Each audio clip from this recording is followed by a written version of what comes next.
construction project along Michigan Avenue. I'm going to be detailing that out for you coming up a little bit closer to 6:45.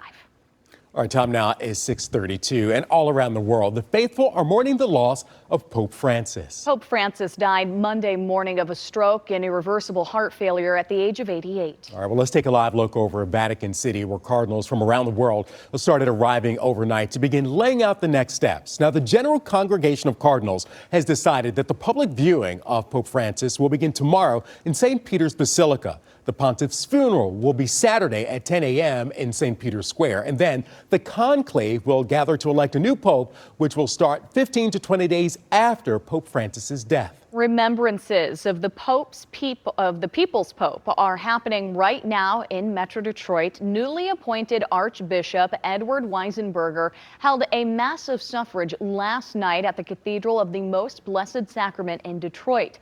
The Archbishop reflected on his own personal relationship with the man that he described as selfless and authentic. Well, 7 News Detroit reporter Faraz Javed joins us live from the National Shrine of the Little Flower in Royal Oak, where morning mass just got underway. And Faraz, of course, we know the Catholics are now marking a 9-day period of mourning. Good morning, Keenan. That is correct. Now, as Metro Detroit joins in with the rest of the world to mourn the death of the Pope, people here are also celebrating the Pontiff's everlasting life and legacy. As a matter of fact, here in Detroit, just last month, Pope Francis named then Bishop Edward Weisenberger to Archbishop, one of the last appointments made by the Pope before his passing at the age of 88. Now, the Archbishop did personally meet the Pope, and he described Pope Francis as someone who's selfless, authentic, and hardworking. Now, yesterday at the Cathedral of the Most Blessed Sacrament in Detroit, the Archbishop also held a mass of suffrage for the Pope. And during the press conference, he said all Catholics from Michigan to the Vatican can feel united in their grief over the loss of someone who many describe as the People's Pope. And that's exactly the same sentiment we heard this morning when parishioners made their way to the National Shrine of the Little Flower Basilica in Royal Oak. Have a listen. How do you plan to honor his life and his legacy? Say many prayers for him. He was a great man.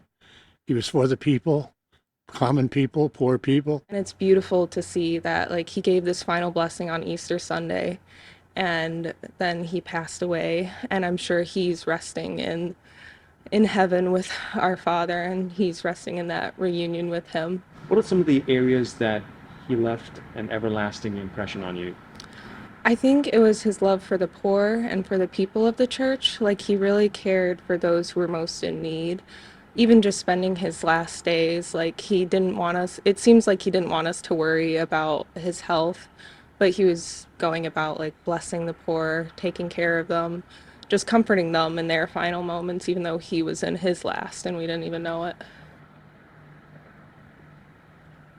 Now, later this evening at 7, mass of suffrage will also be held here at the National Shrine of the Little Flower Basilica in Royal Oak.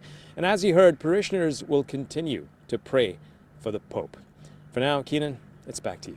All right, beautiful to hear people share their thoughts about the impact of the Pope. Faraz Javed.